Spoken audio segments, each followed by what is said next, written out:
Let me go now to the Chief Secretary. Maharashtra, appreciate your joining us, Ajoy Mehta. The worry, as our stories show, is that Maharashtra continues to face serious challenges. It accounts for 31%, Mr. Mehta, of India's cases. Roughly 1 in every 3 cases is from Maharashtra. Fatality rate is also high at 4.67%, above the national average. How worried are you at the moment about the situation, the fact that the curve has not fully flattened yet in Maharashtra? Let me start by saying that the situation in Maharashtra is very much under control. That's the first thing.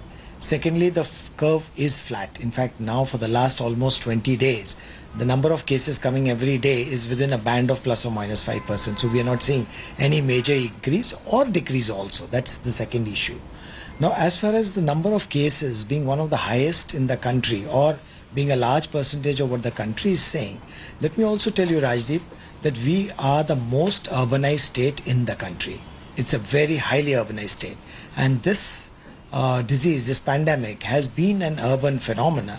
And of course, as you see, it is because of social distancing not being possible in urban areas. It's very difficult to have people moving around. Transport, public transport itself is a difficult issue here.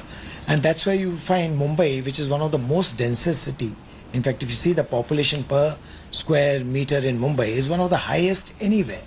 And therefore, definitely you have a high incidence. But I would say that in spite of these handicaps and a difficulty that we have been very much in control of the situation. You know, you're saying you are very much in control. You are saying the curve is flattening. You're saying this despite, when I look at the statistics, sir, overall cases as well as fatality rates in Maharashtra very high. Are you telling me that the worst is over, especially for Mumbai? What I would say is, what happens from now? Yes, the curve is flattening. The number of cases happens to be high as compared to the country, but then of course we are a very highly urbanized state. Mumbai has one of the most, is one of the highest density of populations anywhere. But going further, whether the cases increase or decrease, a lot will now depend on how the opening up starts and how the opening up takes place. You know, it is that opening up in the last few weeks that has troubled a few people. It appears that COVID-19 has now spread well beyond Mumbai to other districts like Thane, Pune, Aurangabad, Nashik, Jalgaon, Solapur. Pune has just seen its highest single day spike, sir, at almost 700 cases over the weekend. Even if you see the distribution of cases in Maharashtra, 97% of the cases come from 10 municipal corporations. So as I keep saying, it is again and again an urban phenomena. So it's in the urban areas of Maharashtra. Rural areas, yes, we do have some cases which have taken place because of people moving from cities to rural areas for some work or otherwise. That is the reason why it takes place there. But in the rural areas, the cases are still absolutely low. There's no cause for worry over there. The cause for worry is in the urban centers of Maharashtra.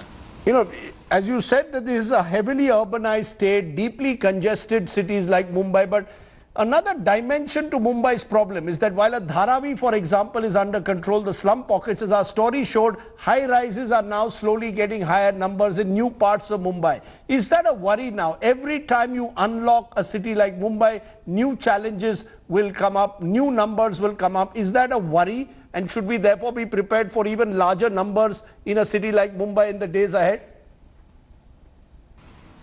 Very correct. As you open up, there is going to be an incremental rise. Let's not fool ourselves on that. That is going to happen, and we need to watch for that, and we need to take care about that. That is why if you see, the opening up, whether it's in Mumbai or in Maharashtra, has been slow. And the only reason why it has been slow is that every step that we take towards opening up is a well thought out step. We have a team that analyzes what is the kind of increase we are going to see, and then we open up, assuming fully well that it's going to increase, and also making sure that our health facility doesn't get overwhelmed. In fact, if you see the health facility, this period of lockdown we have used to exponentially increase the health facility in Maharashtra. And now when we do the opening up, we'll ensure that the health facility keeps pace with the number of cases that will go up. I'll come to the health facility in a moment, but when do you expect, the key question that most people are asking in India's commercial capital, when do you expect public transport to be restored? Maharashtra is talking about a new beginning, but how do you have a new beginning till you get public transport in place? Can we expect this to start from the first week of July, from next week? Today we are running our BST, the bus fleet is running to almost full capacity and the full strength. BST we are running.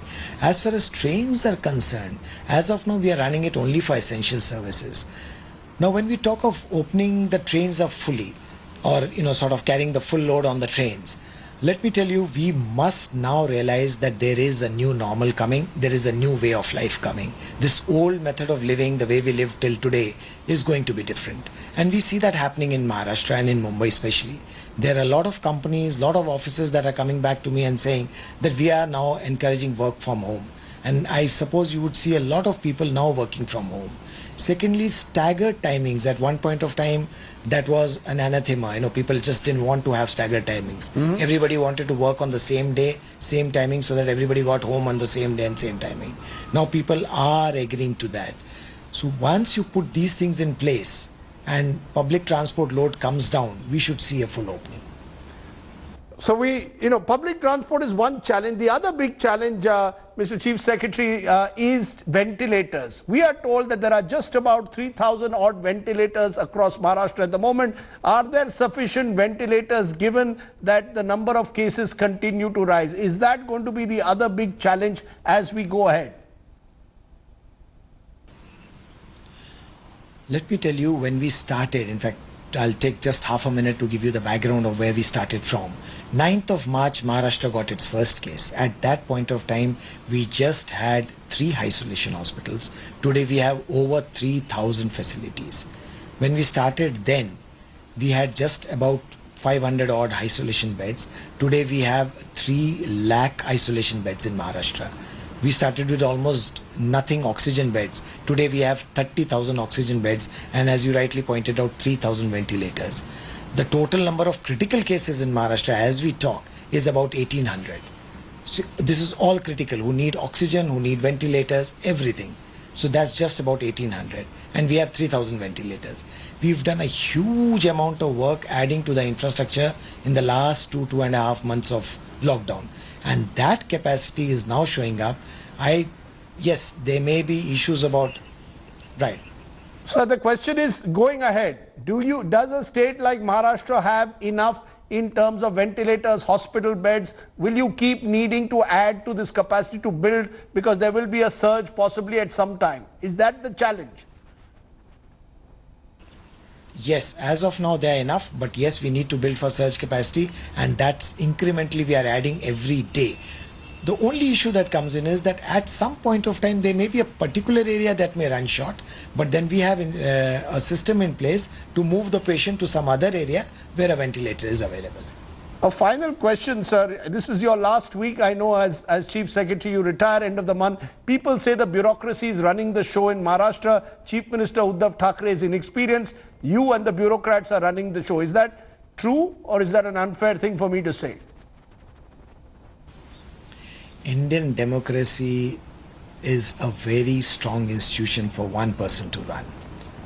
This democracy has its checks, balances, has roles and duties very well defined. We have a written constitution, and it's one of the very, very good constitutions that anywhere in the world. And the constitution very clearly sets out who does what. And till now, I don't think anybody would be able to sort of thwart or twist the constitution. We all work by the constitution in the state, and we shall continue working by that.